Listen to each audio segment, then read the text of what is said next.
आत्मीय भाइयों, सादर प्रणाम।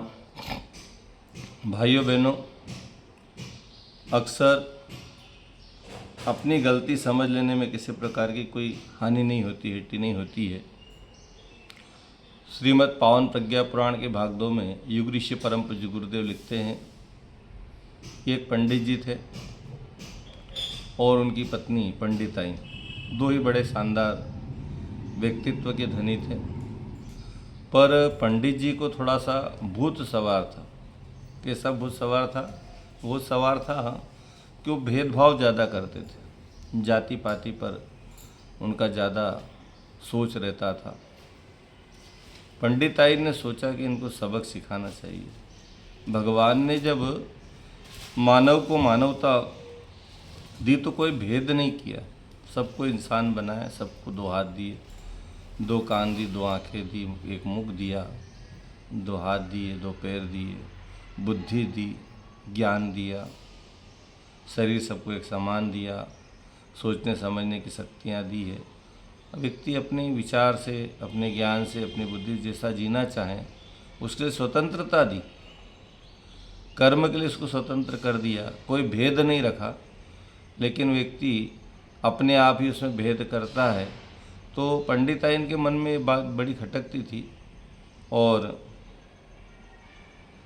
उनको सबक सिखाना या उनको सही रास्ते पर लाना, क्योंकि पत्नी का धर्म होता है पति धर्म के मार्ग पर चले। धर्म का मार्ग ये नहीं है कि वो अपनी ही सेकी बगाड़ता रहे। धर्म का मार्ग सही सद्विवेक का जागरण हो जाए।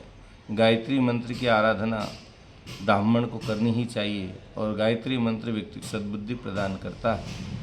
तो इस पावन प्रसंग में पंडिताइन का बड़ा महत्वपूर्ण रोल रहा।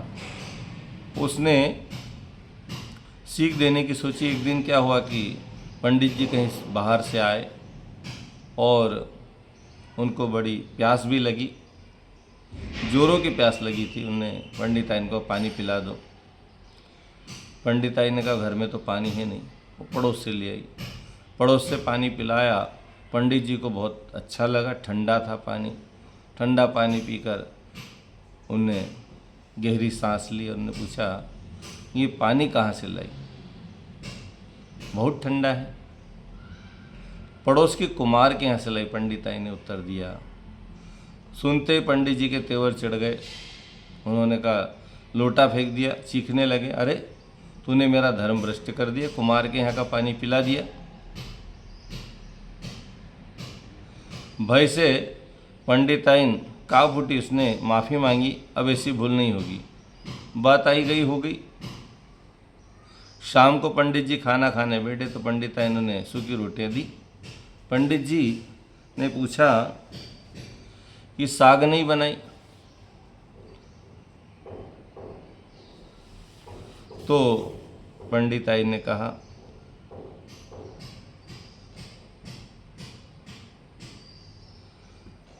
पंडिताइन ने कहा उसको फेंक दी।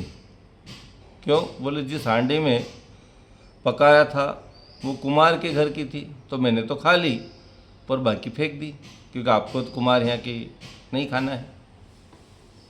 अच्छा, तू तो बड़ी पगली, हांडी में कोई छुच्छात लगती है क्या?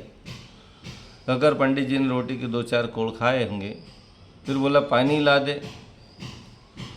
उन्होंने कहा पानी कहाँ से लाऊं? पंडिताई ने उत्तर दिया, बर्तन तो है नहीं, पानी भरती किस में? घड़े कहाँ गए?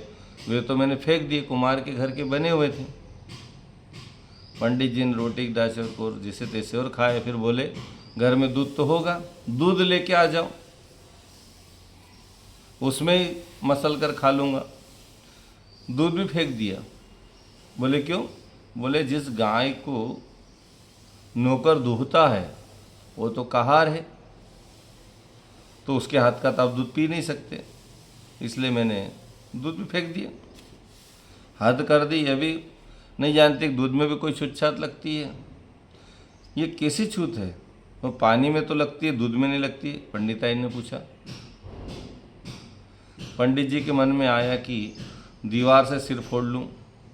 गुर्रा कर बोले तूने तो मुझे चौपट ही कर दिया, आंगन में खाट लगा दे, नींद आ रही है। पंडिताई ने खाट उसे चमार के बच्चों ने बनाया, सो मैंने उसको तोड़ के फेंक दी, सब में आग लगा दी, घर में कुछ भी नहीं है।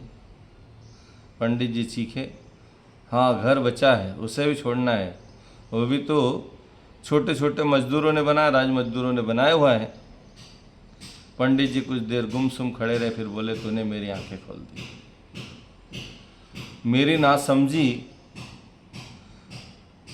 से सब गड़बड़ हो गया था। पंडिताई ने बुद्धिमान इस घर की आग को बुझाया।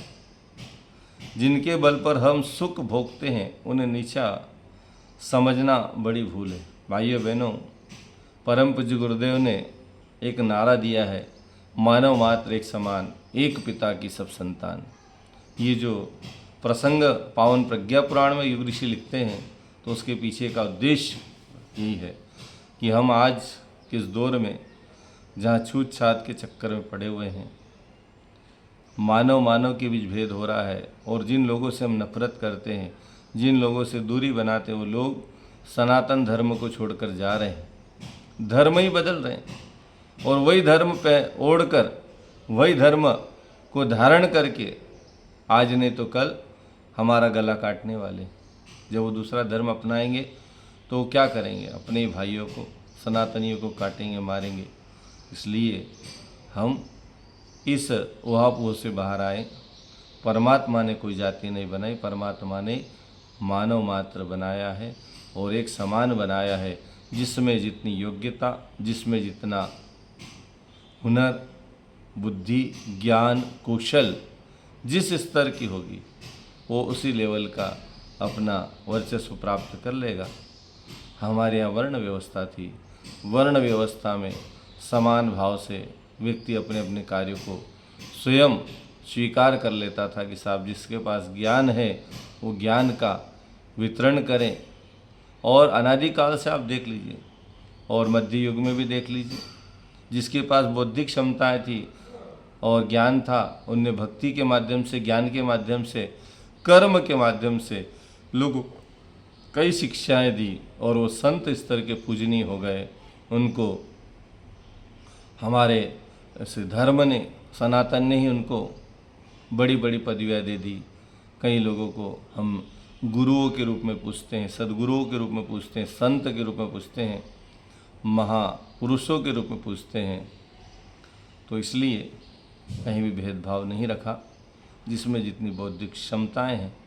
राजा विश्वरथ नाम के राजा क्षत्रिय होते हुए गायत्री की आराधना करके राज ऋषि से ब्रह्म ऋषि होते चले गए, ब्रह्म ऋषि का पद प्राप्त किया। और आज गायत्री मंत्र की जहाँ आराधना करने की बात आती है, गायत्री मंत्र के ऋषि वही हैं। क्यों साहब? उन्हें क्यों बनाया गया? उनको क्यों ये मान सम्मान दिया गया? वो तो क्षत्रिय थे।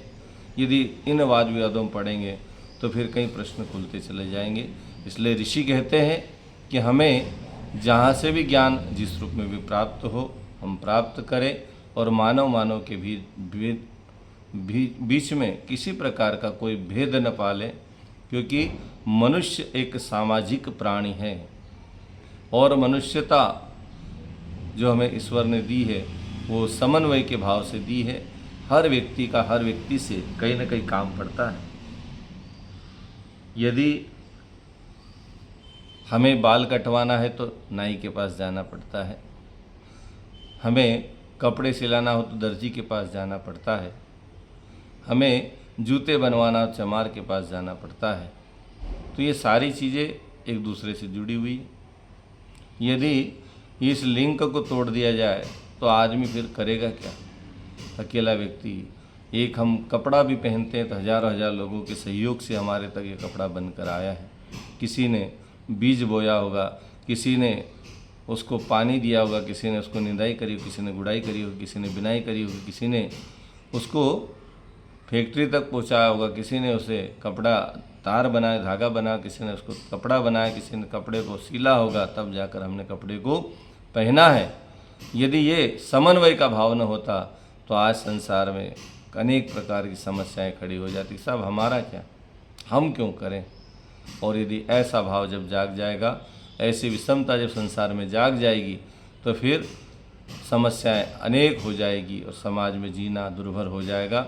भाइयों बहनों, सबको मिलजुल कर ही जीना है, मिलजुल कर ही रहना है। और इसलिए गायत्री परिवार को परम पूज्य गुरुदेव ने परिवार बनाया और इसमें एक ही शर्त रखी, साहब हमारे यहाँ कोई जाति नहीं होगी, मानव मानव में कोई भेद नहीं होगा। शांति कुंज आश्रम में किसी से कोई जाति नहीं पूछता है, उसकी योग्यता अनुसार उसको काम दिया जाता है, आवश्यकता अनुसार उसकी व्यवस्था की जाती है। और ये तंत्र पूरे विश्व में आने वाले दिनों में लागू होने जा रहा है और उसको मानना ही पड़ेगा। तभी जाकर समाज में जो विकृतियाँ आ रही है, जो विघटन आ रहा है, वो दूर हो जाएगा। आज की राजनीतिक तंत्र ने जाति पाति के नाम पर मनुष्य को लड़ाया भिड़ाया है, लेकिन आने वाले समय में संभव नहीं रहेगा। परम पूज्य गुरुदेव की पुस्तक महाकाल और उनकी युग प्रत्यावर्तन प्रक्रिया में वो कहते हैं कि आगे अगले दिनों ऐसा नहीं हो पाएगा, किसी की भी ऐसी बातें चलने वाली नहीं है।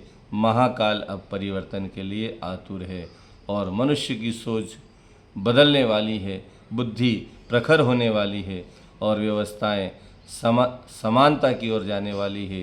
एक धर्म, एक जाति, एक राष्ट्र, एक भाषा, ये सब आने वाले समय में होने जा रही है। हम सभी उसी दिशा में बढ़ें और एक दूसरे को आत्मीयता और सादर भाव से लोगों को सहयोग प्रदान करें और प्राप्त करें। ओम शांति।